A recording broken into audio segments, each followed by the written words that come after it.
Alam mo ikaw, wala ka nang ambag dito sa bahay. Nanghihingi ka pa ng pera. Para saan mo na naman gagamitin, Roy? Para na naman sa mga babae mo?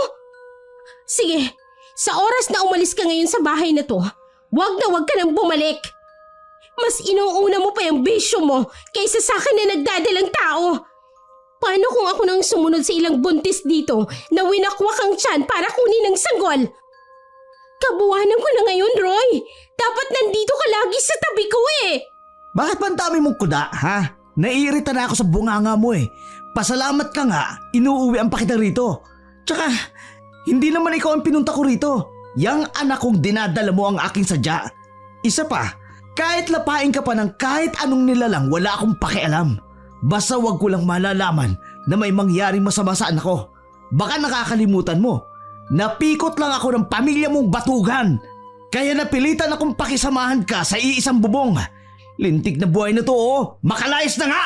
Hoy! Roy! Ano bang pinagsasabi mo dyan? Kagong to ah! Hoy! Bumalik ka nga rito, walang hiya ka! Napaka-irresponsable mong asawa! Madalas kasing hindi umuwi si Roy. Kung umuwi man, ay agad din itong aalis. Nagtatrabaho si Roy sa isang bahay aliwan bilang isang bouncer. Maliban kasi sa kanyang malaking pangangatawan, ay napakagwapo rin ito. Kahit na may kaitiman ang balat. Doon rin niya nakilala si Gina na isang bayarang babae. Nagkaroon silang dalawa ng relasyon hanggang sa may mangyari sa kanila. At nagpaulit-ulit yon. Alam din niyang kahit may nangyayari na sa kanila ay nagpapagamit pa rin si Gina sa ilang kalalakihan upang paligayahin kapalit ng ibinabayad nito sa kanya. Isang matinong lalaki si Roy at responsable sa lahat ng bagay. Kung hindi nga lang siya na biktima ng pikot. Sa katunayan, maraming kababaihan ang nais makuha ang pag-ibig ng binata. Ngunit nang makilala nito si Gina, ay dito na siya napikot ng pamilya nito. Wala na siyang kawala pa nang pagbantaan siya ng mga kuya nito na papatayin kapag hiniwalayan nito si Gina. Sa takot mula sa mga banta ng mga ito, napilitan siyang pakisamahan ng babae. Nagdadalawang isip rin ang binata kung anak nga ba niya talaga ang dinadala nito. Sabik rin siyang magkaanak. Sa katunayan, ay natutuwa siyang malaman na nagdadalang tao ang kinakasama. Pero sadyang naiinis talaga siya na makita ang mukha ni Gina. Masakit para sa kanya na parang tinapakan ng pagkalalaki nito. Wala man lang siyang nagawa upang humindi sa kinakasama. Bali-balita rin kasi na nanggaling sa pamilya ng mga aswang ang angka nila Gina. Pero ipinagsawalang bahala niya yon. Ang nais lamang niya ay makawala mula sa pagkakatali kay Gina at hindi rin naman siya naniniwala sa mga aswang. Aling Berta, pabili nga po ng isang stick ng yosi, tsaka pakitimplan niya rin ako ng kape. Oy, Roy, ikaw pala. Ay, teka lang ha, ipagtitimpla kita. Ay, kumusta? Umuwi ka na ba sa inyo? Oo, Aling Berta, kagagaling ko lang dun. Ayun, panay kuda na naman si Gina. Naku, wala nang bago dyan. Lagi ka namang ina-under ng asawa mo eh. Bakit hindi mo na kasi hiwalayan yan? Kung palaging ganyan lang din ang madadatnan mo kapag uuwi, maghanap ka na lang ng bago. Total, sinusulsulan nyo ng mga kuya niya na nambababae ka. Kaya patutuhanan mo na. Palibhasa kasi ang asawa mo, mas pinaniniwalaan pang pamilyang lahing aswang. Hayaan niyo po, Aling Berta. Sanay na ho ako sa ganyan, kaya nga madalang ako umuwi. Kasi kung hindi pisikal na pananakit ang aabutin ko sa kanya, masakit na salita. Tsaka wala namang katotohanan ang ibinibintang sa kanila na aswang sila. Ay, sus Maria Josep Roy, sa tanda ko ba namang ito? Gagawa-gawa pa ako ng walang katotohanan kwento. Abay, nabalitaan mo na ba yung mga nabiktimang buntis dito sa atin? Wakwak ang tiyan, wala nang sanggol at pati lamang loob. Sa tingin mo, magagawa ba yun ng normal na tao lang? Aswang lang ang may kakayahang gumawa noon. At alam natin na dito sa Barrio San Isidro na pamilya ng asawa mo ang pinaghihinalaan. Minsan ang may nakasaksi sa malagim nilang pinagagagawa. Pero wala namang naglakas ng loob na isuplong sila. Dahil maging ang kapitan ng baryong to ay kamag-anakan din nila. Napailing na lamang si Roy sa sinabi ng Ali. Wala naman siyang mapapala kung papatulan niya ito. Hindi lang naman kasi si Aling Berta ang nagsasabi sa kanya na ganoon ang pinagmula ng angka ng asawa niyang si Gina.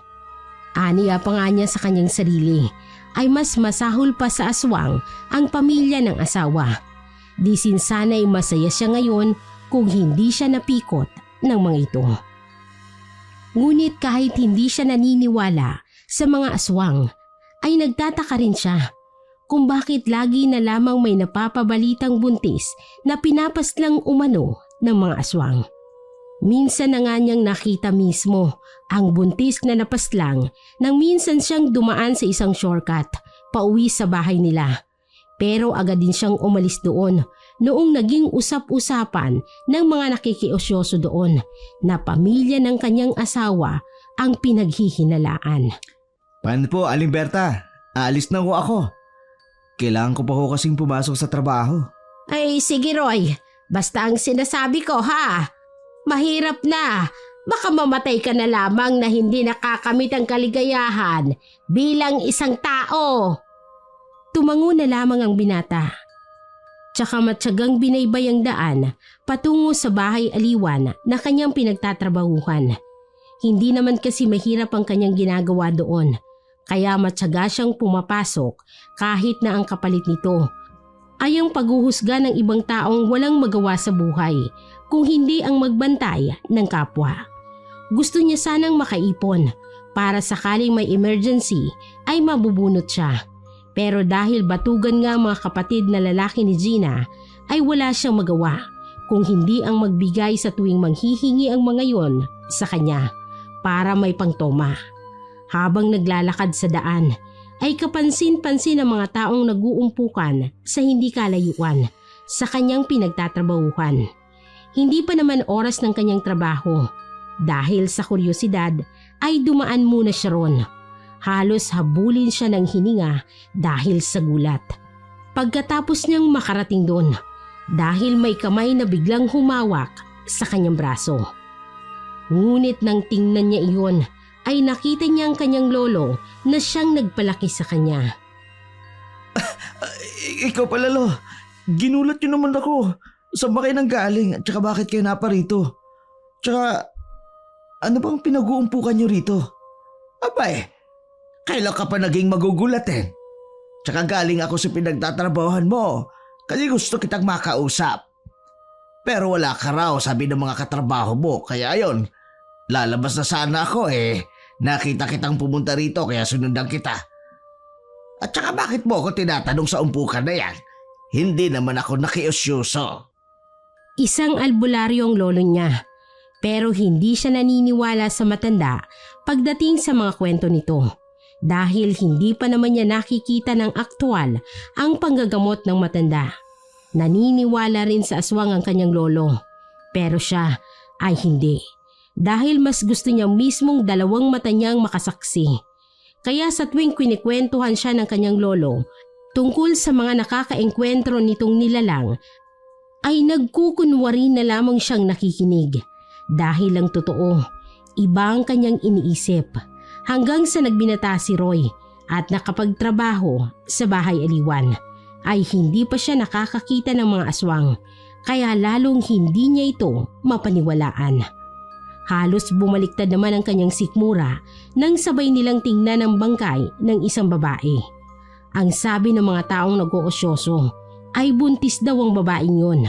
Mukhang nabiktima ng aswang dahil wakwak ang tiyan at nanlilimahid sa dugo ang buong katawan. Wala na ang lamang loob at luwa na rin ang dalawang mata. Sa tingin niya ay nakaramdam ito ng sobrang takot at matinding paghihirap bago pinaslang. Grabe naman ang sinapit niya, Nulo. Sino kaya walang pusong gumawa sa kanya? Nakakaawa naman. Ay kaya nga kita gusto makausap.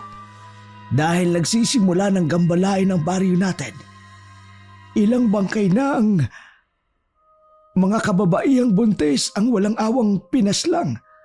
Pagbabayarin ko ang mga aswang na yan. Wala na silang ginawa kundi magbigay ng trauma sa mga tao rito. Kaya nga kita gusto makausap. Dahil sana magpapatulong ako sa iyo. Hindi ko na kaya pang lumabang mag-isa. Dahil mahina na ang tuhod ko at mahirapan na akong matalo sila. Roy, apo, matanda na ako at nais kong matutunan mo ang lahat ng kaalaman na kung meron ako.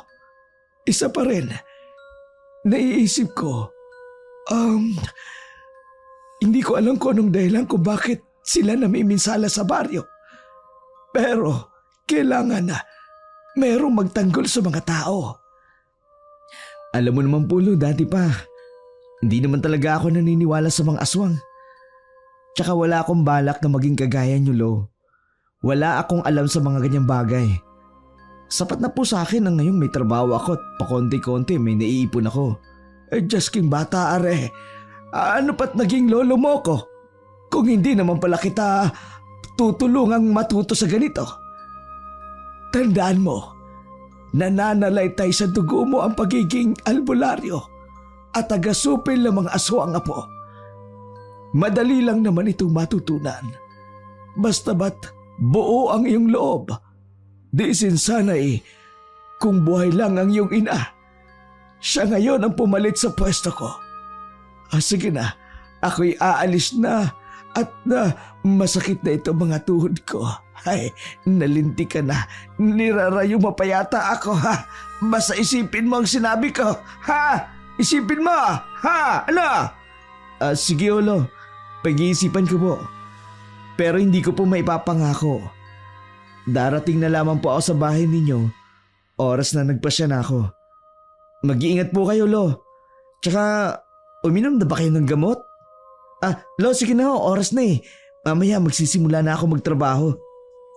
Nang tumalikod ng kanyang lolo upang umuwi, ay agad na ring iniwan ni Roy ang lugar sa kamuling naglakad papunta sa trabaho. Bata pa lang ay lagi niya nang tinatanggihan ang alok ng kanyang lolo na maging isang albularyo. Siya lang kasing nag-iisang apo ng matanda kaya kinukulit siya nito. Bagamat may pagtataka sa sarili kung sino bang may kagagawa ng pamamaslang sa mga buntis, ay ipinagkibit balikat na lamang niya yon. Ilang sandali pa ay wala na rin sa sariling naalala niya agad ang kinakasamang si Gina dahil nagdadalang tao rin ito at malapit na ang kabuwanan. Pilit man niyang iwinawaksi sa kanyang isipan ang lahat ng alalahanin ay hindi niya magawa dahil sa nakikita niyang mga buntis na laging pinapaslang ng pinaniniwalaang aswang. Sa kanyang malalim na pag-iisip habang naglalakad ay hindi sinasadyang may nabangga siyang isang tao. Nang tingnan niya kung sino ito ay nakilala niya na ang kuya pala ni Gina na siyang nakabangga sa kanya. Matalim ang ipinupukol na tingin nito sa kanya. Pasensya na po, kuya. May iniisip lang ho ako kaya hindi kita napansin kaagad. Kwinelyuhan siya nito at saka pinagmumura. Kaya halos lahat ng tao sa tapat ng bahay aliwan ay nakatingin sa kanila. Wala na nga siyang nagawa kung hindi tanggapin ang masasakit na salita nito. Lalo pat parang wala siyang silbi sa paningin ng kuya ng kanyang asawa. Yumuko na lamang ito at muling humingi ng dispensa. Ayaw niya kasi ng gulo. Pagkaraan at matapos siyang kwelyuhan ay humingi ito ng pera pero wala siyang naibigay dahil naubos na ito sa kahihingi nila at hindi pa raw araw ng kanyang sahod. Mag-asawang sampal at suntok sa sikmura ang idinapo nito sa kanya na siya namang ikinasadlak nito sa lupa habang patuloy na pinagtitinginan ng mga tao. Maya-maya pa, habang sinisipa siya ng batugang lalaki, ay may biglang dumating na babae na siyang umawat sa kanila. Hoy! Yan na ba? Tama na yan! Tigilan mo na si Roy! Tutal wala naman siyang ginagawa sa iyong masama, ah! Kung hindi tatawag talaga ako ng barangay tanod. Agad namang ibinaling ng kuya ni Gina ang atensyon sa babaeng nagsalita mula sa likuran nito. Biglang parang naging maamong tupa ito dahil sa pag-iba ng ekspresyon ng muka. Ang kaninang galit na aura nito ay napalitan ng malapad na pagkakangiti. Lumapit ito sa dalagang si Faye para sana hawakan ng kamay, pero hindi pumayag ang babae. Marahan itong lumapit kay Roy para tulungan siyang makatayo. Hindi na rin nagtaka si Roy sa eksenang nasaksihan. Dati pa man din ay may gusto na ang kuya ni Gina kay Faye. Pero si Roy naman ang gusto ng babae. Hindi niya lang lubos maisip kung bakit parang takot ang bayaw niya kay Faye. Basagulero at walang kinakatakutan ng bayaw niya. Pero pagdating kay Faye ay para itong yuyukod na para bang Panginoon ang tingin niya rito. Ayos ka lang ba, Roy? Halika, tutulungan na kitang tumayo. Pagpasensyahan mo na yung si Rigor. Ganyan talaga yan. Ayos lang ako. Huwag mo na akong tulungan. Salamat na lang. Pagtanggi ng binata, sa alok nitong tulungan siyang makatayo. Pero nilamon niya ang mga sinabi niya na ayos lang siya nang hindi niya pala kayang tumayo na mag-isa. Sobrang sakit ng mga pinsalang natamo niya mula sa pambubugbog ng kanyang Kuya Rigor dahil lang sa wala itong maiabot na pera. Kaya kahit ayawan niya man ang kamay na inilalahad ng babae sa kanya para makatayo, ay wala na siyang nagawa dahil sobrang sakit talaga ng katawan niya. Napansin na lamang niya na mula sa sulok ng kanyang mga mata ang sobrang napakatalim na titig ni Rigor sa kanya bago ito umalis. Isa din kasi sa rason kung bakit ayaw niyang mapalapit kay Faye dahil sa matagal niya nang alam na gusto ito ni Rigor. Pero ewan niya ba sa babae dahil ipinipilit nitong sarili sa kanya. Kahit na kinakasama niya na si Gina at ilang linggo na lang ay may anak na sila. Ay, sabi ko na nga be, hindi mo pa kaya. Ang mabuti pa, magpahinga ka na muna ngayong araw. Ako nang bahalang kumausap kay Madam Bridget dahil kaibigan ko naman yun. Ipahinga mo muna yung katawan mo. Alam kong masakit yan dahil sa pambubugbog ng hinayupak na Rigor na yun. Ay, basta gulero talaga yung gagong yun Ikaw kasi, ayaw mong patulan, mas malaki ka naman doon. Ayos lang ba sa'yo na ikaw ang magpaalam kay Madam para sa akin? Salamat Hindi ko rin kasi talaga kaya magtrabaho ngayon. Pero bukas ayos na ako nito. Tsaka di naman ako pumapatol sa katulad niya.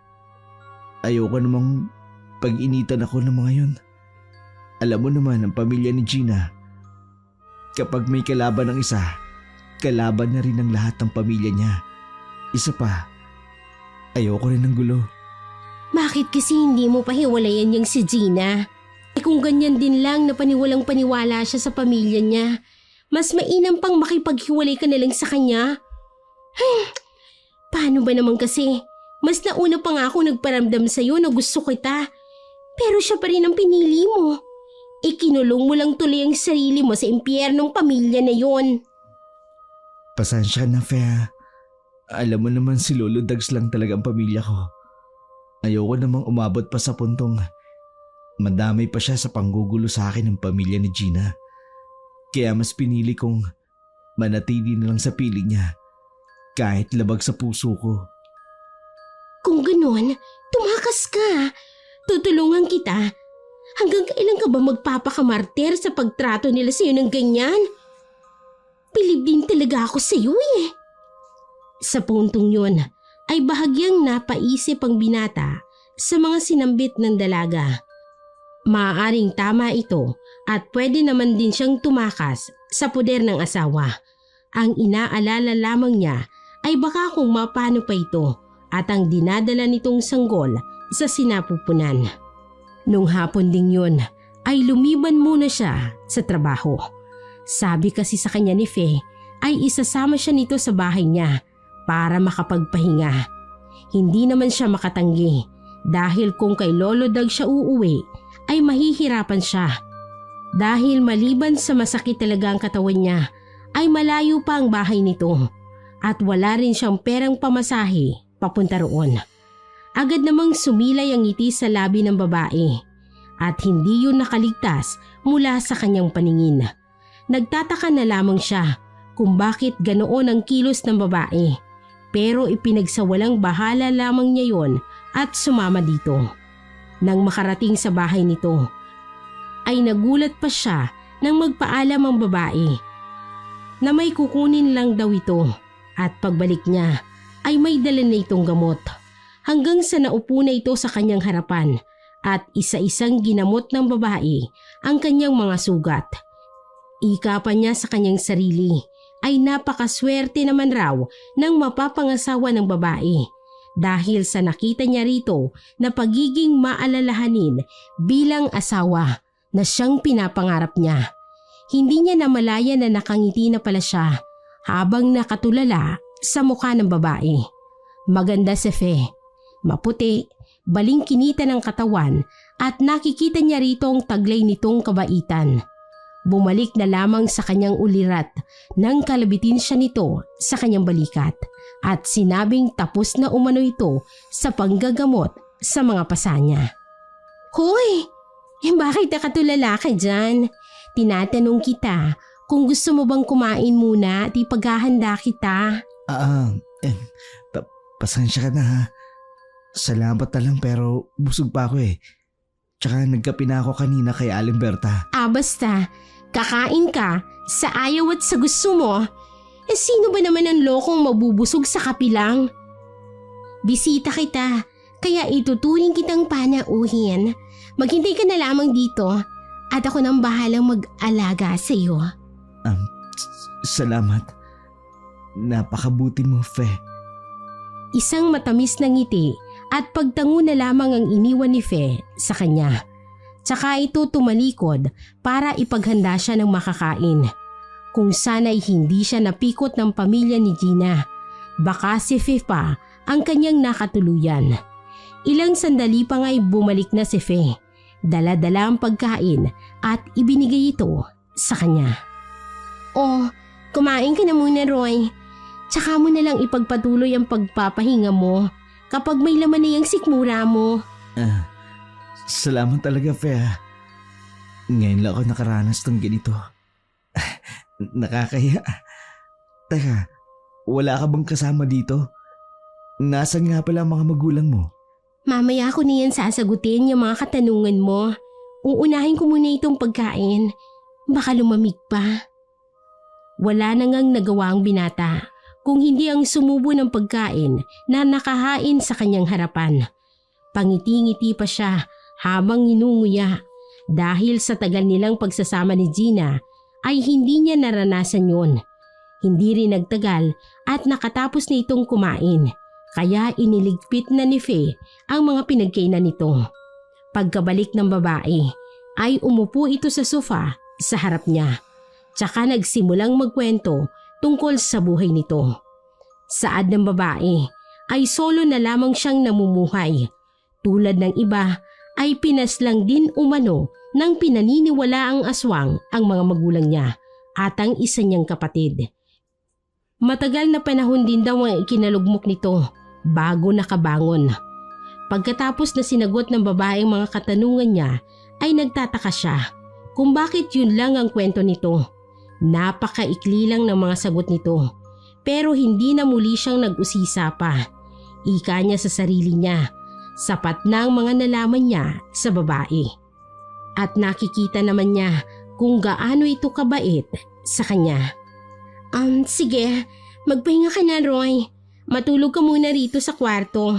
Doon muna ako sa labas para makapagpahinga ka ng maayos. Sige. Salamat ah. Wala yun. Alam mo namang malakas ka sa akin eh. Ikaw lang eh. Mahina ako sa'yo. Napangiti na lamang si Roy sa tinura ng babae. Agad naman siyang nakatulog nang masiguradong nakalabas na ang babae ng kwarto. Mahimbing na siyang natutulog nang magising dahil sa narinig niyang kaluskos sa dingding. banda sa kusina. Hindi naman kasi kalakihan ng bahay ng dalaga, kaya dinig ang ingay kahit saang parte ng bahay naroroon. Marahan siyang napabangon at paika-ikang naglakad patungo sa direksyon ng kaluskos. Nang makarating sa kusina, ay maingat siyang naglakad papalapit sa pinto nito. Marahan ang bawat kilos niya para hindi makalikha ng ingay. Nakakita siya ng walis tingting sa gilid ng lababo na may mahabang kahoy na hawakan. Kinuha niya ang kahoy at iniwan ang walis tingting. Si Raulo ka magdanakaw ka ha. Kapag pumasok ka dito, hindi ka sasantuin ng pamalo ko. Bukol talaga yung ulo mo. Sige, pasok lang. Ang lakas ng loob mo ah.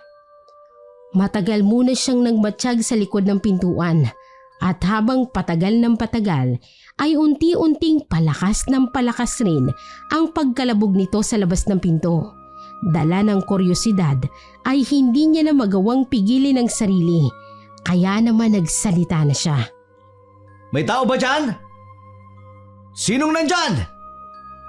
Sumagot ka! Pansamantalang natigil ang pagkalabog at ilang sandali pa nga ay muli itong kumalabog ng konti-konti na lang. Pero talagang sinisira ang pintuan. Wala siyang nagawa kung hindi ang pagbuksan nito para makita kung sino ang gumagawa nun. Nang mabuksan niya ay halos panawan siya ng ulirat dahil sa nakita niyang nakatayo sa labas ng pinto. Isang matandang kulubot na ang muka, buhaghag at malaalamring buhok, bilugan at may matutulis na ngipin. Nakita pa niyang bahagyang pagtulo ng napakalapot na laway nito. Hindi siya nakakilos dahil sa takot at nagtataka siya kung bakit hindi siya sinusugod ng nilalang na yun. Maya-maya pa ay biglang nakarinig siya ng marahas na pagkatok mula naman sa pintuan sa sala. Sa nangangatog na tuhod ay nilingon niya yun at pilit na pinakalma ang sarili. Bigla na lamang siyang nakahinga ng maluwag nang mapagtantong si Fe ang nasa labas at tinatawag ang kanyang pangalan. Nang ibaling niyang muli ang kanyang paningin sa nilalang na nasa labas ng pintuan, ay wala na ito ron. Nagtataka siya kung bakit sa ganun na lang kabilis na wala ang nilalang. Napabahing pa nga siya nang muli siyang huminga at naiwan ang nakakasulasok nitong amoy at masakit yun sa ilong. Ganun pa man ay muli siyang paika-ikang naglakad patungo sa pinto kung saan naroroon si Fe at marahas na kumakatok. Roy! Roy, buksan mo ang pinto! Dali! Nandiyan ka na ba? Roy! Sandali lang ha. Andyan na. Nang mabuksan ang pintuan ay pinapasok niya si Fe. Ngunit nananatili na lamang itong nakatayo roon at hindi man lang humakbang papasok. Pumasok ka na dali. Delikado sa labas. May nagtangkang pumasok dito kanina.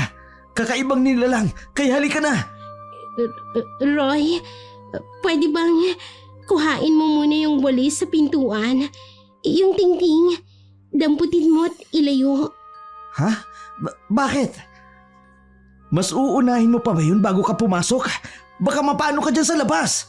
Alam mo namang hindi pa nakakaalis ang nilalang na yun. Basta bilisan mo na lang. Hindi ako makakapasok kapag nandun pa yun. Sige na, kunin mo na yun at ipapaliwanag ko na lang sa iyo ang lahat. Kamot ulong sinunod na lamang ni Roy ang inuutos nito sa kanya. Magkaganon pa man ay nagtataka pa rin siya sa mga ikinikilos ni Fe. Halos hindi kasi ito mapakalis sa labas at namumutla pa ang babae. Matapos makuha ang walis ay agad niyang narinig ang mga yapak ni Fe. Papasok at narinig niya rin ang pagsara ng pintuan na gawa sa tabla. Marahan siyang naglakad papunta sa sofa dahil alam niyang nandoon si Fe pupunta. Pagkarating niya roon ay nawala ang pamumutla ng balat nito at bumalik na rin sa dating mapupula. Fe, ano ba talaga nangyari? Naguguluhan ako eh. Kani-kanina lang may nagnanais pumasok dito na ang tingin ko hindi naman akyat bahay. Napakabangis ng aura niya.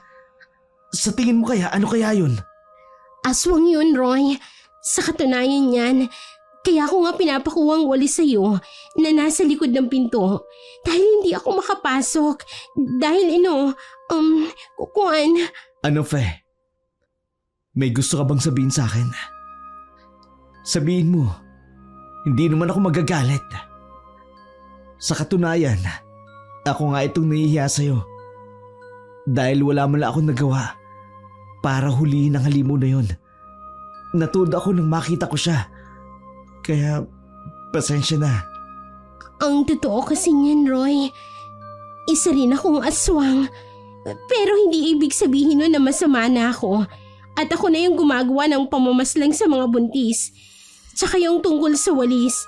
Hindi kasi kami makakapasok sa bahay. Kapag may walis na nakabaliktad ang pagkakatayo, patawarin mo na ako, Roy, kung hindi ko agad sinabi sa'yo. Sa katunayan, aswang din ang pamilya ni Gina. At alam kong isa sa pamilya niya ang sumugo dito.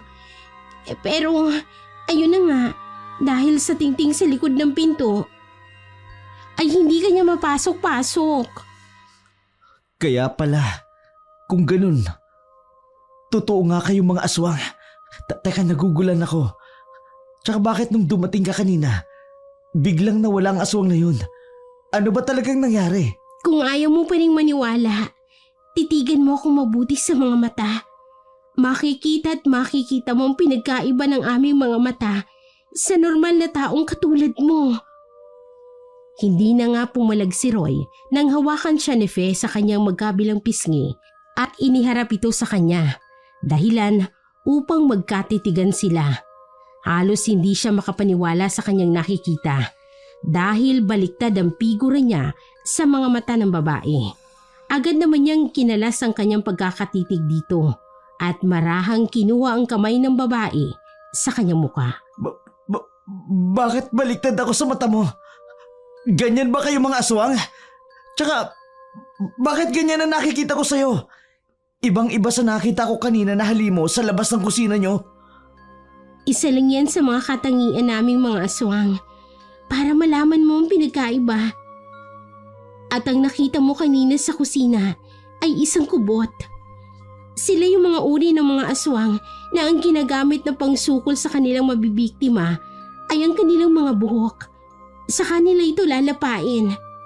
Ang pamilya naman ni Gina ay mga asbo. Kaya nilang magpalit ng anyo bilang isang mabangis na hayop na parang nasa anyong asong lobo. Ako naman, napapabilang sa isang angka ng mga gabunan.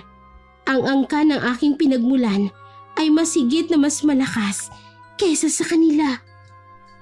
Halos matulala si Roy sa mga nalaman mula kay Fe. Sinabi naman ng babae sa kanya ang lahat.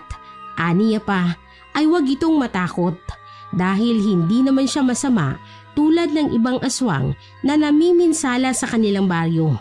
Dagdag pa niya, may baryo talaga sila at isang probinsya kung saan nakatira ang iba't ibang uri ng mga aswang na nanggagaling pa sa ilang angkan. Payapa umano sa kanilang pamumuhay sa pamumuno ng kanyang lolo. Halos normal na tao rin sila kung maituturing at nakikisalamuha rin sila sa mga tao sa bayan tuwing may kailangan sila sa mga ito. Hindi raw kasi hahayaan ng kanyang lolo na makatikim ng karne ng tao ang kanyang pinamumunuan noon. Mas pinili nitong mangaso at mag-alaga ng mga hayop tulad ng manok, baboy ramo at ang iba pa niyang kailangang nilalantakan sa tuwing nakakaramdam sila ng pagkaaswang. Hanggang isang araw daw ay nagkasakit ang kanyang lolo at hindi na ito nalunasan pa. Namatay ito at pinasa ang kanyang panunungkulan sa kanyang butihing ama. Pero hindi rin nagtagal ang pamumuno nito dahil may mga rebelding kalalakihan na dumayo sa kanilang teritoryo. Ayon pa sa kanyang salaysay, nasa mahigit 10 daw ang bilang ng mga rebelding aswang na yun. Humingi daw sila ng pabor sa ama ni Fe na kung pwedeng doon daw muna sila tumuloy. At dahil likas na maunawain ang angkan ni Fe, ay wala namang tumutol. pinagawan pa sila ng mga kubong kanilang matutuluyan bilang tanda umano ng mainit na kanilang pagtanggap sa mga ito.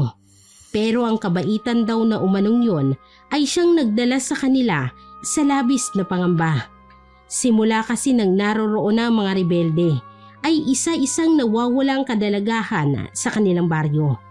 Tapos makikita na lamang ito na nasa kagubatan na at wala ng buhay at halatang pinagsamantalahan muna bago ito pinaslang. Dahil sa walang nakakakita o nakakasaksi sa mga pangyayari, ay wala silang paghihinala sa mga rebeldeng kanilang pinatuloy hanggang sa umabot sa puntong araw-araw ng pangyayaring karahasan. At dahil doon, naalarma na sila at nagagalit lalo yung pamilya ng mga namatayan. Isang araw daw, wala ang ama ni Fe sa kanilang kubo dahil pumunta ito sa isa na namang biktima. Naiwang mag-isa si Fe sa kanilang bahay. Pero yun palang magdadala sa kanya sa kapahamakan. Dahil ilang oras lang nang makaalis ang kanyang ama ay may 4 na rebelde ang pumasok sa kanilang tahanan at parang masama ang pakay ng mga ito. Marahas siyang hinawakan ng 2 at agad na pinunit ang damit at marahas siyang pinaghahalikan. Parang hayop raw ang tingin sa kanya ng mga yun habang ginagawa ang karahasan sa kanya. Wala na siyang nagawa dahil sa hindi niya ito makakayanan kung siya'y isang tao lamang, kaya ginamit niya ang kanyang pagkaaswang. Nagulat na lamang daw ang mga ito nang isa-isa niyang dinakma ang liig ng mga ito. Hanggang sa nagawa pang ang sumigaw ng isa na siya namang nakaagaw ng pansin sa kanilang buong baryo. Nang madatnan siya ng mga kabaryo niya ay nakita ang kanyang sinapit. Agad ding umigting ang kanilang galit.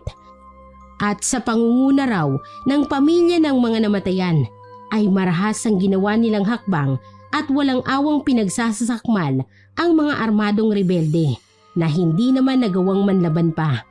Pero may isang rebeldeng matapang na nagawa nitong pagbabarili ng lahat nang lumalapit sa kanya. Nang mapadako raw ang tingin nito kay Fe, ay binaril siya nito kaya napapikit na lamang siya. Nang imulat niya ang kanyang mga mata, ay nakita niya ang kanyang ama na sumalo ng mga balang para sa kanya. Halos magsisisigaw siya sa hinagpis at galit nang makita niya ang kanyang amang unti-unting bumabagsak ang katawan. Balak pa sana niyang ipaghiganti ito, pero huli na. Dahil nakita na lamang niya na ang rebelding yon ay naghihingalo na habang nilalantakan ng mga kauri nila. Inalalayan pa raw niya ang ulo ng ama bago ito tuluyang malagutan ng hininga at sinabihan siyang ipagpatuloy daw niya ang nasimulan. Huwag isa puso ang galit at paghihiganti. Pero nang mamatay ang kanyang ama dahil sa insidenteng yon, marami ang nag-alsabalutan at nagkanya-kanya sila ng pamumuhay. Marami ang lumisan sa baryo dahil sa babae siya ay ayaw raw ng mga ito sa kanyang pamumuno. Meron pa naman daw natira na iilang pamilya sa kanilang baryo at dahil wala na ngang namumuno ay nabalitaan na lamang niya ang ilang kauri nila na nambibiktima ng mga tao. Humagulgol si Fe habang ikinikwento ang kanilang nakaraan. Naawa naman si Roy sa kalagayan ng dalaga. Ganun naman ang sitwasyon nila nang maabutan sila ni Gina, kaya halos pumutok ang ugat nito sa galit. Roy! Walang hiya ka! Kaya pala madalang ka nang umuwi sa bahay dahil sa itad na babaeng yan! Gina, sandali lang, magpapaliwanag ako. Mali ang iniisip mo. Wala kaming relasyon ni Fe. Dinadamayan ko lang siya. Tama si Roy, Gina. Wala kaming relasyon. Mali ang paratang mo. May pinag-uusapan lang kaming mahalagang bagay. Sinungaling ka, Fe. Dati pa naman alam ko nang may gusto ka kay Roy. Pero wala ka nang nagawa dahil napasakin na siya at hindi napunta sa'yo. Kaya gumagawa ka ng paraan para makuha mo siya sa akin. Sabagay, magkatulad kayo ng iyong amang mga aagaw. Ang pagiging pinuno sa ating angkan. Hindi ba? Inagaw niyo rin sa pamilya namin. Wala kayong pinagkaiba. Pagsisisihan niyo ito. Tama na, Gina. Nakakaya kay Fe, oh. Napaka-iskandalosa mo talaga kahit kailan. Ako mahihiya? Bakit? Sino bang may ginagawang milagro? Sabihin mo, Roy, sino itong nagtaksil? Kung hindi ko pa kayo nahuli sa akto, hindi ko pa sana malalaman na matagal mo na pala akong niloloko, walang hiya ka! Pagbabayarin ko kayo, itaga mo yan sa wato! Mawalang galang na, Gina, ha? Pero sumusobra ka na. Bakit nadamay ang ama ko? Ano ang gusto mong palabasin, ha? Kahit kailan hindi nang agaw ng pamumuno ang ama ko. Dahil noon pa man, pamilya na namin ang namumuno sa ating angkan. Bakit, ha? Ganyan ba ang sinasabi sa'yo ng pamilya mo, mga solsolero? Tandaan mo rin ito, Gina. Alam kong wala ako sa lugar para sabihin ito. Pero oras na may mangyaring masama kay Roy, dahil sa kagagawan nyo, ako ang makakalaban nyo. Alam nyo kung anong kaya kong gawin, Gina! Dahil sa sinabing yun ni Fe, ay natahimik si Gina. Si Fe naman ay nanlilisik ang mga mata na anumang oras ay handang sugurin si Gina. Pero agad namang pinigilan ni Roy. Magsitigil nga kayo! Ano ka ba, Gina? Wala ka na bang kahihiyan sa sarili mo? Pamamahay ito ni Fe. Tinutulungan niya ako pero ikaw, nagsimula ka ng gulo. Totoo pa lang sabi-sabi na aswang ang lahi niyo. Ang pamilya niyo.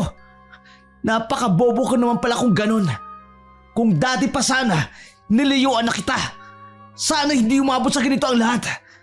Sana malaya akong walang kinatatakutan. Alam mo bang lagi akong sinasaktan ng batugan mong kuya? Alam mo bang puro kasinungalingan na lang ang sinasabi sa'yo tungkol sa akin? Kung hindi lang dahil sa batang dinadala mo, ay... Ano? Kung hindi dahil sa anak mong dinadala ko, hihiwalayan mo ko? At wag na wag mong idadamay ang pamilya ko sa away natin bilang mag-asawa, Roy. Kung gusto mo palang maghiwalay, dapat noon mo pa sinabi. Eto lang palang batang taong dahilan kung bakit nagtsatsaga kang pakisamahan ako. Sige, para wala nang dahilan na magsama pa tayo, ipapakita ko sa'yo kung paano ko paslangin ang batang ito. Halos manigas si Roy sa kinatatayuan nang biglang tinusok ni Gina ang kanyang tiyan gamit ang mahaba at matutulis na kuko. Mula roon ay hinugot niya ang sanggol. Pagkakuha sa sanggol ay agad nitong nilantakan na parang isang balot at dinidilaan pa nito ang kamay sa katumawa ng tumawa na para bang may sira ang pag-iisip. Nagimbal pa si Roy nang sinabi ni Gina na siya raw ang dahilan kung bakit namatay ang kanilang anak. Gina! Siraulo ka! Wala ka bang matinong pag-iisip? Bakit mo ginawa ito sa anak natin? Napaka-demonyo mo, Gina! Napaka-demonyo mo! Bakit nagawa mong patayin ang sarili mong anak? Masakit ba, Roy? Masakit ba, ha? Ikaw ang dahilan kung bakit pinatay ko ito. Ikaw ang nagtulak sa akin na gawin ito sa anak natin. Lahat ibinigay ko sa'yo, Roy. Lahat! Demonyo ka! Ano pa bang kulang sa akin at kailangan mo pang hanapin sa iba? Maghahanap ka rin lang ng iba. Bakit sa kauri ko pa? Pero ayos lang yun. Dahil wala ka nang babalikan pa. Wala nang anak natin. At iisipin ko na ikaw ang may kasalanan kung bakit nangyari ito. Ipaghihiganti ko ang anak ko, Roy. Babalikan ko kayo. Ipaghihiganti ko ang anak ko! Baliw ka talaga, Gina! Umalis ka! Dahil baka hindi ako mapagpigil, mapatay kita ng demonya ka! Nagawa mo sa sarili mo, anak! Tapos ngayon, ako ang sisisihin mo sa kabaliwan mo! Ikaw! Ang pagbabayarin ko! Umalis ka na, Gina! Nababaliw ka ng babae ka! Umalis ka na sa pamamahay ko kung ayaw mo ako mismo ang papatay sa'yo! Aba, ang lakas ng loob nyo, ha? Kayo pa talagang nagkampihan? Sige, tapusin na natin to. Total doon na rin naman papunta, di ba? Pero sisiguraduhin kung mapatay nyo man ako, ay dadalhin kita sa hukay, Roy. Kasalanan mo kung bakit ako nagkakaganito. Papatayin kita at sama-sama tayo ng anak nating pinatay mo! Walang ano-ano'y bigla na lamang nagpalit ng anyo si Gina. Nagulat pa si Roy sa mga nasaksihan. Unti-unting naging isang asong lobo ito. Pero higit na mas mabangis. Naging mabalahibo ang katawan nito at nanlilisik ang mapupulang mga mata. Nagkaroon din ito ng matutulis na mga pangil at tumutulo ang malapot na laway. Hindi agad nakakilos sa kinatatayuan si Roy dahil sa pagkabigla mula sa mga nasaksihan. Bumalik na lamang siya sa kanyang wisyo nang itulak ni Fe dahil ito ang sumalo nang dapat sana'y pagsakmal sa kanya ni Gina. Nagpambuno ang dalawang babae habang nasa anyong aswang sila. Naging kulubot ang balat ni Fe, lalo na ang mukha nito at naging matalas ang mga kuko. Pero ang mas nakaagaw ng pansin ni Roy ay ang kakaibang liksi ni Fe. Mas malakas pa ito kumpara kay Gina. Walang kahirap-hirap na ibinalibag ni Fe si Gina. Kahit nasa anyo pang mabangis na asong lobo ang babae. Pagkatapos ay walang pakundangang pinagkakakalmot ni Gina si Fe. Maya-maya'y napansin ni Roy ang unti-unting nanghihinang si Gina. Hindi na nito kinaya ang mga pag-atake ni Fe at isama pa ang ginawa nitong pinsala sa sariling katawan dahil sa pagkain sa sariling anak. Bumalik sa pagiging tao si Gina.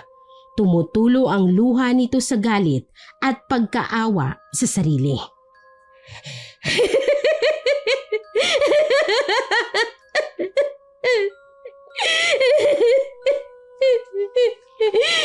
Mamamatay man ako ngayon, pero tandaan nyo, hindi titigil ang pamilya ko hanggang hindi nila ako na ipag-iigante. Hihintayin ko kayo hanggang sa kabilang buhay. Doon tayo magtutuos, Fe! Tandaan mo yan! Nilamon ka na talaga ng galit at inggit, Gina. Dapat nga sa iyong mamatay dahil wala ka ng lugar dito sa mundo.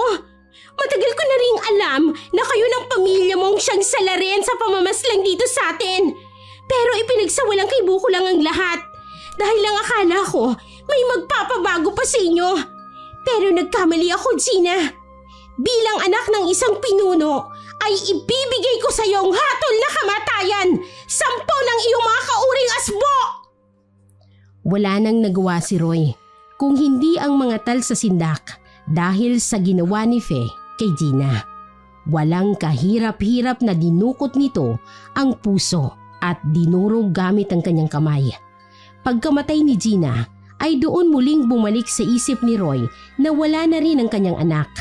Hindi halos maproseso ng utak niya ang lahat ng pangyayari. Hindi niya namalayan na malalim na pala siyang nag-iisip nang bigla siyang tawagin ni Fe na siyang ikinabalik ng wisyo niya. Tumayo ka na dyan, Roy. Ngayong nakita mo na ang buong pagkatao ko, bibigyan kita ng desisyong mamili. Kung mananatili ka bang nasa tabi ko o lalayuan mo na ako. Hindi ko kailanman kinusto ang lahat ng ito, Roy. Buong buhay ko'y nais kong maging katulad niyong mamuhay ng normal. Matagal na panahon ko nang iniwasang gamitin ang pagkaaswang. Pero wala eh. Kung ganitong malalagay ka sa panganib, mas mainam na ako na lang ang sasalo. Hindi ko na naising may mangyari sa iyong masama.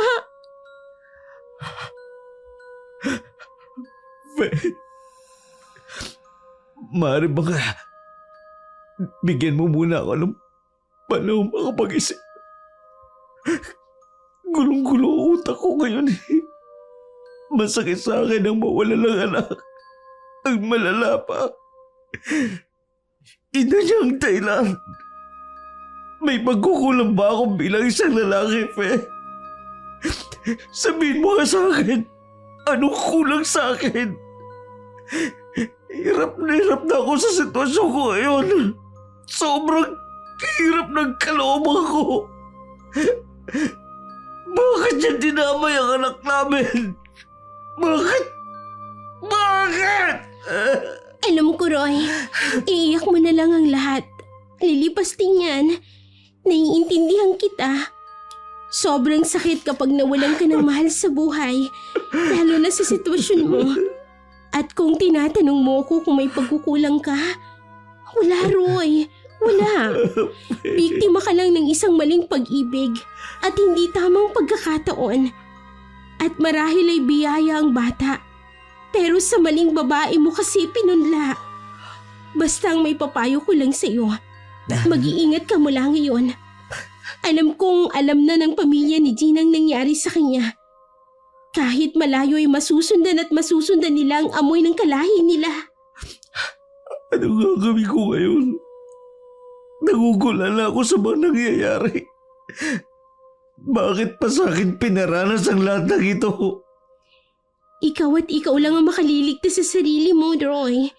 Pero kung hahayaan mo kung samahan ka sa laban mo, handa akong tulungan ka. Tumayo ka na dyan. Hayaan mo kung tulungan kang hanapin ang sarili mo. Mas kaya ko pang tiisin ang sakit na pambubugbog ng kapatid ni Gina. Ang hindi ko lang matiis, yung mawalan ako ng anak. Sobrang sakit sa akin eh. Parang tinutusok ang puso ko. Habang napapahagulgol, ay hindi rin maiwasang magtanim ng galit sa pamilya ni Gina na siyang dahilan ng lahat. Sinisisi niya ang mga ito dahil sa mga maling sulsol na agad namang pinaniniwalaan ni Gina. Matapos ang ilang oras na pag-iisip, nakapagpasya na si Roy. Alam niyang matinding paghihiganti ang gagawin ng pamilya ni Gina sa kanya. Hindi niya ito kakayanin ng mag-isa, kaya pumayag siya sa alok ni Fe. Fe, gusto kong isama kita sa paghihiganti ko. Sasamahan mo ko, di ba? Alam kong malaki ang may tutulong mo sa akin. Buo na ang pasya ko. Kailangan ko ngayon si Lolo Dags. Desisyon mo lang naman ang hinihintay ko, Roy. Kung yan ang pasya mo at buong puso kitang tutulungan para matapos na rin ang lahat ng ito. Masakit man para sa akin ang pumaslang ng mga kalahi ko, kakayanin ko. Kung para sa ikabubuti at ikatatahimik ng lahat. Tulad ng inihabilin sa akin ni Ama. Huli na ito at pagkatapos nito, hindi ko na muling gagamitin pa ang aking pagkaaswang. Agad namang pinaghanda ni Roy si Fe ng gabi ring yun ay nagtungo sila sa bahay ng kanyang Lolo Dags. Wala sa kanyang anyo ang pagkatakot sa mga aswang na maaari nilang makasagupa dahil ang tanging nasa isip na lamang niya ay ang maipaghiganti ang kanyang anak na hindi man lang nasilayan ang ganda ng mundo. Habang binabaybay ang daan, sakay ng tricycle ay may humarang sa kanila. Hindi naman sila nagulat pang dalawa dahil inaasahan na nila yon. Alam rin kasi nilang hindi magtatagal ay malalaman ng pamilya ni Gina ang nangyari. Samantalang ang driver naman ng tricycle ay halos pagpawisan ng malamig dahil sa nakita. Tinambangan kasi sila ng taong aswang na nasa anyong asong lobo at alam nila yon ay kasapi sa angkan ni Gina. Manong, ipagpatuloy mo na lang ho ang pagmamaneho. Ako na ho ang bahala sa mga salot na yan. Mauna ka na, Roy. Susunod na lamang ako. Kailangan ko rin makapagpapawis muna. Naninigas na ang mga buto ko. Sasagot pa sana si Roy nang bigla na lamang pinaharurot ng mabilis ng driver ang tricycle na siyang minamaneho nito. Pagkababa ni Fe. Halos pagewang-gewang pa nga ang sasakyan dahil sa nanginginig na kamay ng driver habang pinapatakbo ang tricycle. Manong, dahan-dahan lang ho. Tsaka huwag kayong mag-alala. Hindi nila tayo masusundan. Hindi hahayaan ni Fe na mapahamak tayo. Nakumbinsi naman niya ang driver at dahan-dahan ang pinatakbong tricycle nito. Hindi nga nagtagal ay nakarating sila sa bahay ng kanyang lolo. Nagpasalamat siya sa driver bago bumaba pero nahahalata niyang hindi pa rin kumikilos ang driver para muling paandarin ang tricycle. Manong, may problema ho ba? Bakit nananatili pa kayo dyan? Nandito lang ako. Pwede pa kayong bumalik. Pero nagulat na lamang siya sa ikinilos nito. Agad na bumaba ang driver ng tricycle at kumapit sa braso niya. Saka nakiusap na kung maaaring doon muna magpalipas ng gabi sa kanila dahil natatakot na siyang bumalik. Baka raw tambangan uli siya ng mga nilalang sa daan. Nagpigil naman ang tawa si Roy nang makitang naiihina ang lalaki sa salwal nito dahil sa takot. Manong, sige ho, walang problema. Malaki-laki naman po ang bahay ni Lolo Dags. At saka, ayos lang naman nung manatili muna kayo rito. Huwag kayong matakot. Ligtas po kayo rito. Ang mabuti pa, pumasok na tayo sa loob. Tinanong pa siya ng driver kung hindi raw ba nila babalikan ang babae. Umiling na lamang siya sa sinabi ng lalaki.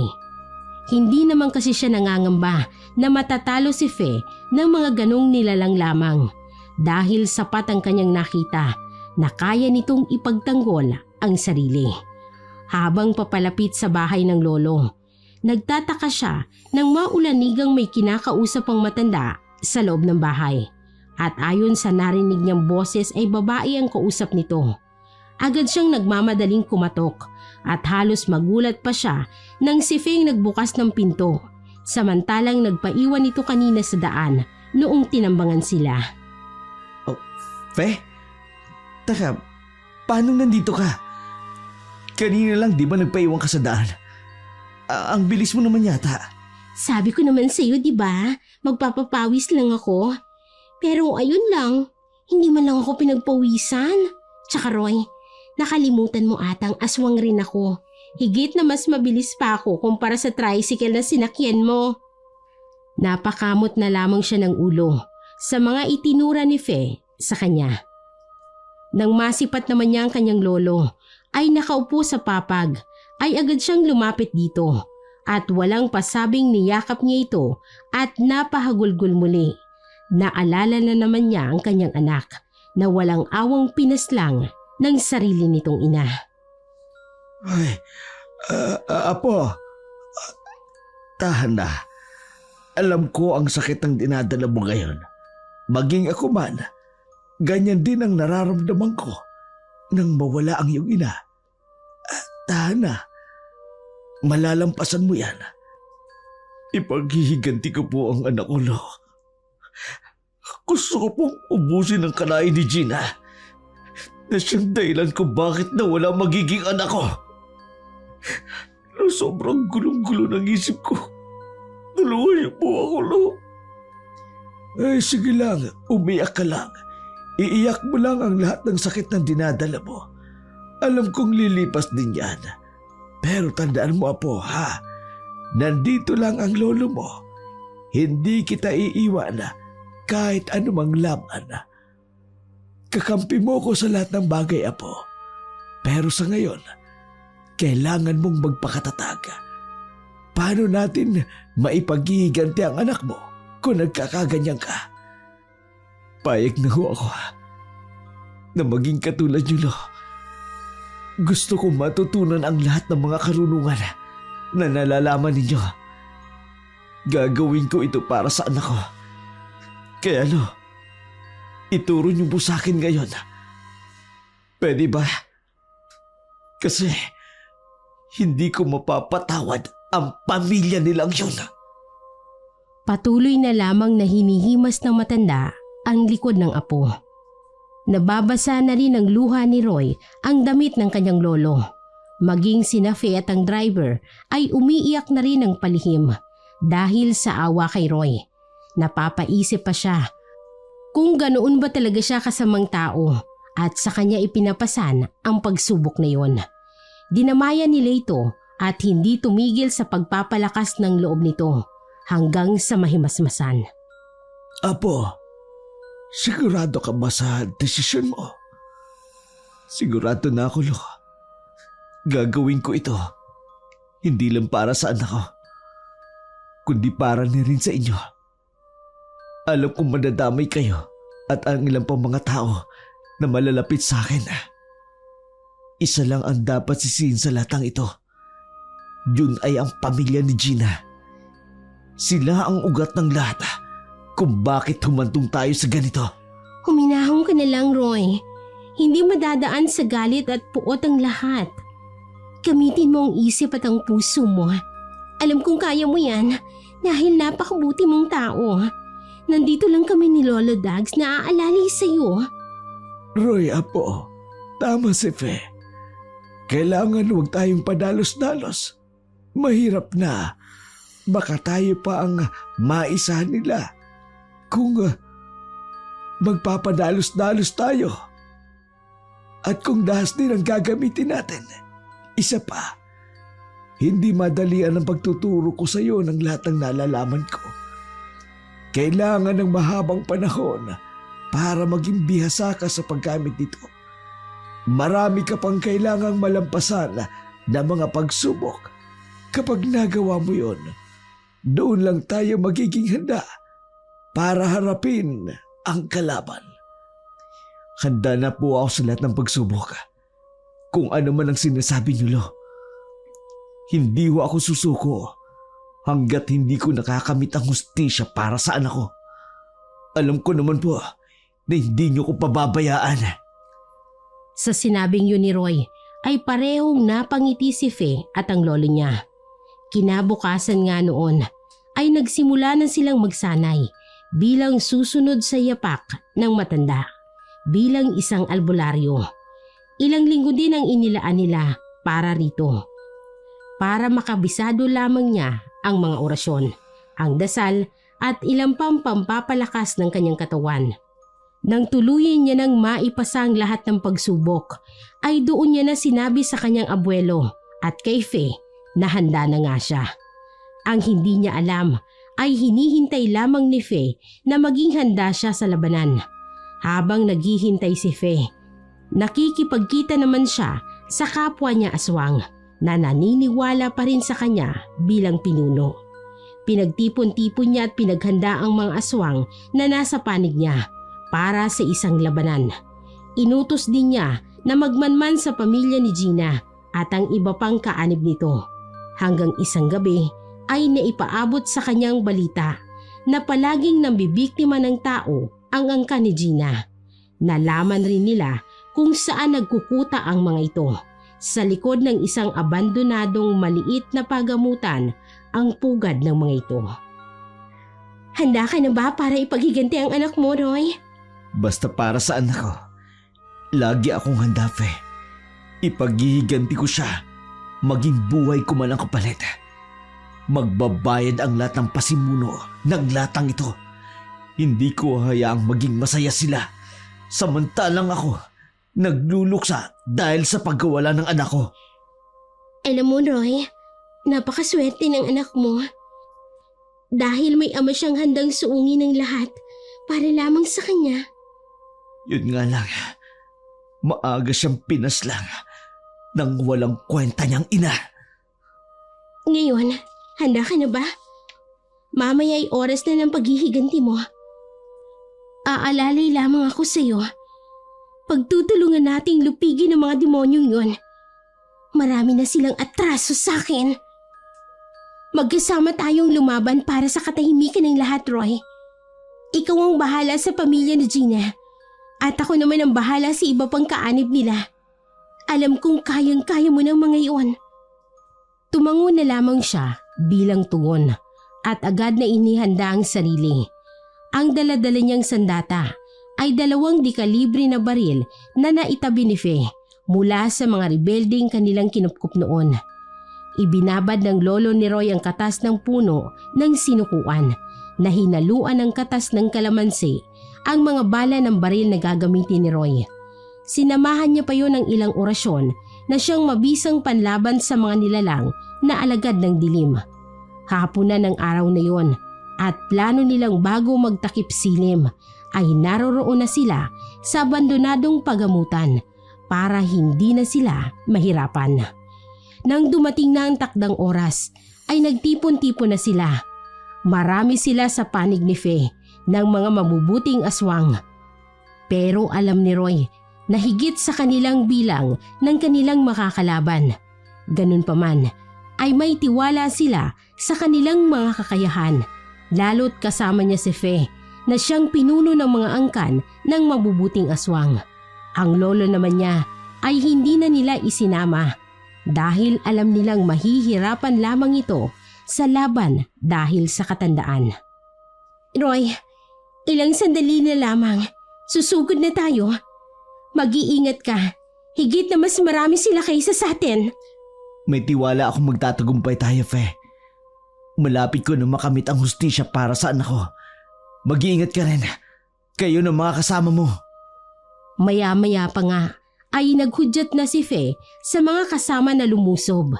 Nabigla pa si Roy nang makitang isa-isang nagpapalit ng anyo ang mga kasama ni Fe.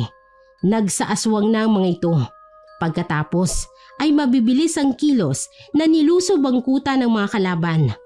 Tumingin muna si Fe kay Roy at tumango bilang sinyales na lulusob na rin ang babae.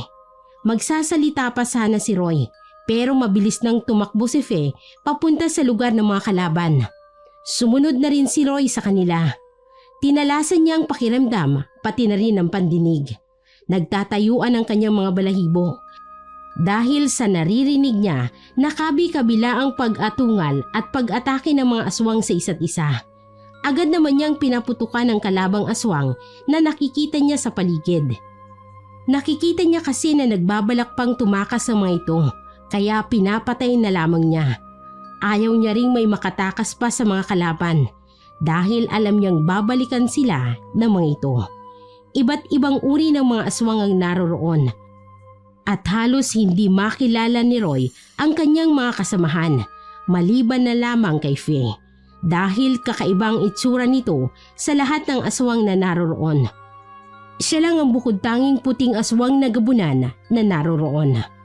Sa magkabilang panig ay halos walang gustong magpatalo. Nag-iigting ang galit ng mga ito sa isa't isa. Gusto nilang pareho na ubusin ang lahi ng bawat isa. Bawat mapapatay ng grupo ni Fe ay kanilang ikinababalandra sa lupa ng mga bangkay para ipanakot sa kanilang kalaban. Nasipat rin ni Roy ang dalawang malalaking aswang na asong lobo sa ilalim ng puno ng mangga, kaya maingat niyang tinungo ang mga ito. Alam niyang yon ang mga kuya ni Gina na laging nambubugbog sa kanya. Sa wakas, nakita ko rin kayo. Magaling kong bayaw. Kumusta ang pakiramdam nang mawala ng kapatid? Masakit ba? Umangil naman ang dalawang nasa anyong asong lobo at galit na galit ang mga ito. Susunggaban na sana siya ng isa pero naunahan niya itong paputukan sa bandang tuhod. Kaya naman nabuwal ito sa lupa. Sige! Sugod pa!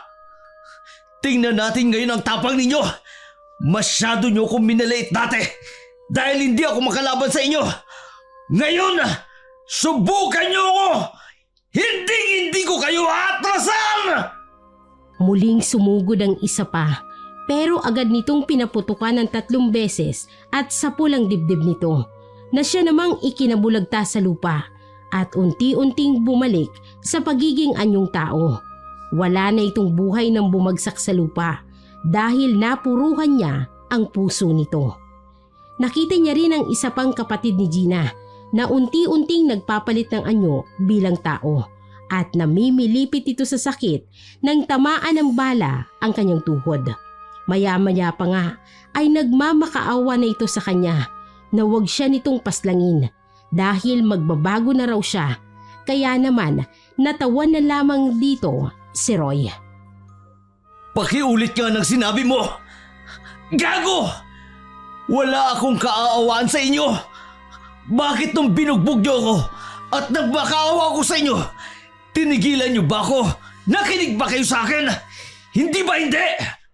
Alam niyo bang kaya ako nagpunta rito? Para paslangin kayong magkapatid! Kayo ang dahilan kung bakit namatay ang mag-ina ko! Alam mo kung bakit? Dahil sa panunulsol niyo sa kanya at paggawa niyo ng kwento sa akin na wala namang katotohanan. Mga salot kayo! mas masaul pa kayo sa demonyo! Kaya dapat sa inyo, mamatay! Wala na ngang nagawa pa ang kapatid ni Gina nang tinadta dito ng bala ni Roy. Agad itong nasawi. Si Roy naman ay napasalampak na lamang sa lupa at humahagulgol ng iyak. Fe, nagawa ko na! Nagawa ko na ipagigantangan ako! Napatay ko ang mga salaril! Nabigyan ko na rin ang hustisya ng anak ko! Masaya ako't nagtagumpay ka na sa paghihiganti mo. Ikinagulat naman ni Roy ang biglang pagsasalita ni Fe sa kanyang likuran. Sasagot pa sana siya, pero natigilan na lamang habang nanlalaki ang mga mata. Napaatungal si Fe nang biglang may aswang na nasa anyong lobo ang umatake sa kanyang likod. Baon na baon ang matutulis nitong ngipin sa balikat ni Fe. Biglang nataranta si Roy at hindi malaman ang gagawin. Barilin mo! Bilis! Oo, sandali lang. Hindi magawang kalabitin ni Roy ang gatilyo ng baril niya dahil isang putok niya lang ay pwedeng si Fe ang tamaan. Nakita naman ni Fe ang itsura ni Roy na hindi makapagpasya, kaya kahit nahihirapan ay pinilit niyang labanan ang aswang. Umikot siya para iharap kay Roy ang kalaban. Ngayon na, Roy! Barilin mo siya! Oo na! Ngayon, nakuha ko na! Naubos naman ang bala ng baril ni Roy sa pag-aasinta sa aswang na yon. Bumitaw itong duguan at laylay ang dila nang bumagsak sa lupa. Kakalmutin pa sana ng aswang ang hita ni Fe. Pero kaagad naman itong tinapakan ng babae sa liig. Diniinan niya pa ito hanggang sa lumagutok ang buto nito at naging dahilan ng pagkamatay nito ng tuluyan. Sabay silang napabuga ng hangin matapos mapatay ang kalabang aswang. Ayos ka lang ba? Duguan ka. Malalim ang sugat mo sa balikat. Ayos lang ako. Malayo ito sa bituka. Tara na, puntahan na natin ang iba. Hindi pa nauubos ang mga kalaban. Tulungan natin ang iba. Oo, pero wala na akong bala. Huwag kang umasa sa armas. Hindi ba't nagsanay ka sa pakikipaglaban? Oo nga pala. Pero hindi pa ako lumalaban ng totoo. Ngayon pa lang. Yun nga. Dito mo gawin ang mga natutunan mo. Ano na? Naduduwag ka na? Kung hindi mo kaya, doon ka na lang sa sulok. Magtago ka at hintayin na lang kaming matapos sa pag-ubos sa kanilang lahat. Hindi Ako naduduwag. Nakapatay na nga ako ng ilang aswang. Tapos ngayon pa ba ako maduduwag? Nasaan ba mga aswang na yan? Kumanda sila sa kamao ko. Ay, teka. May dala nga pala akong buntot pagi. Munti ko na makalimutan. Hindi na sila nag-aksaya pa ng oras. Tinulungan na nila ang mga kasama nila na puksain ang mga kalaban. Sa isang sigaw lang ni Fe ay nagsiatungal na mga kasama nito bilang tugon. Pagkatapos ay nakita ni Roy ang pagsugod ng mga aswang sa isa't isa. Natulala na lang siya at nanginginig pa ang tuhod. Nabalik ang kanyang ulirat nang may isang aswang na bumagsak sa kanyang paanan. Mabilis nitong hinawakan ang kanyang binti. Napasigaw si Roy nang bumaon sa binti niya ang matutulis na kuko ng aswang na yun. Nakaramdam siya ng galit at dali-daling hinagupit ito ng buntot pagi. Hindi niya tinigilan hanggang sa bumitiw ang aswang at nalagutan ng hininga. Pagkatapos nun ay may isang aswang na bigla na lamang yumakap sa kanya mula sa kanyang likuran. Umatungal ito sa galit. Napangiwi naman siya dahil sa mabaho nitong hininga na para bang uminom ng tubig mula sa imburnal. Siniko niya ang aswang sa tagiliran nito, dahilan para bitawan siya nito. Pagkatapos ay mabilis niyang pinaghahagupit ng latigo. May pagyakap ka pang walang yaka ha? Pagsisisihan mo yun. Kung hindi ka lumapit sa akin, edi sana hindi ka nahagupit ang latigo ko. Ano ngayon ha? Hindi ka makabangon? Hala, tayo! Lumaban ka! Nang makita niyang umaangat pa ang ulo ng aswang, muli niya itong hinagupit. At talagang babangon ka pa ha? Di ka na lang nagpanggap na patay ka na. para hindi ka na tuluyang mamatay. Pero dahil nagpakitang gilas ka pa, di tutuluyan talaga kita. Ilang tao na ba ang nabiktima mo, ha? At igaganti ko silang lahat! Tinigilan lang ni Roy ang hagupit sa aswang dahil nakita niyang hindi na ito gumagalaw. Napabugan na lamang siya ng hangin para mapawi ang pagod. Iginala niya ang kanyang paningin sa paligid para kumustahin ang mga kasama. Iilan na lang ang nakikipaglaban dahil konti na lang ang mga kalabang aswang na mga ito. Hindi siya makapaniwala sa nakikita niya. Ang dami ng mga bangkay na nakahandusay sa lupa.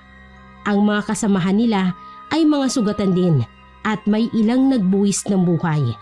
Nakita din niyang ilang mga aswang na hinahakot ang mga bangkay ng kalaban, papasok sa abandonadong pagamutan. Nilapitan niya si Fe na kasalukuyang minamanduhan ang mga kasama niya. Saan nila dadali ng mga bangkay? Susunugin. Sa loob ng pagamutang yan? Oo. Kailangan niya rin namang sunugin yan para hindi na gawing kuta. Sabagay, mukhang tapos na rin ang laban. Naubos ba ang lahat ng mga kalaban ng lahi niyo? Hindi. May mga nakatakas din. Inaasahan ko na rin naman yun. Ang buhay ng mga angka namin ay hindi matatapos sa pagpapatayan. Akala ko'y matutuldukan ang lahat. Pero mukhang naging dahilan pa ito para magkaroon ng dahilan ng mga kalaban na manindigan sa ipinaglalaban nila. Paano yun? Di gaganta rin sila. Walang katapusang gantian ang mangyayari niyan. Ganun talaga. Ganun ang buhay. Napatingin sila sa abandonadong pagamutan. Nang maramdaman nilang umiinit na ang paligid, sumiklab na ang apoy matapos sindihan ito ng mga kasama ni Faye. Lumayo na silang lahat para hindi maabot ng apoy. Mula sa malayo ay pinagmamasdan nilang natutupok ang pagamutan na ginawang kuta ng mga kalaban. Nagtagumpay tayo. Magiging maayos na muli ang lahat. Pansamantala, kayong lahat, maraming salamat sa tulong ninyo na isinakatuparan ang planong ito. Kagaya ng dati, hindi ko kayo pinilit na umanib o magpasailalim sa aking pamumuno. Ang panahon ngayon ay hindi na kagaya ng panahon ng lolo at ng aking ama. Hindi na kailangan ng isang namumuno sa atin. Kaya naman nating pamunuan ang ating mga sarili at pamilya. Maging malaya kayong mamuhay kagaya ng mga tao. Ang mga tao ay kagaya rin natin sila na gusto lang mamuhay dito sa mundo ng mapayapa. Kapag kailangan nyo ng tulong ko, huwag kayong magdadalawang isip na lumapit. Palagi akong nakahandang tumulong. Nagpasalamat ang lahat sa kabutihan ni Fe.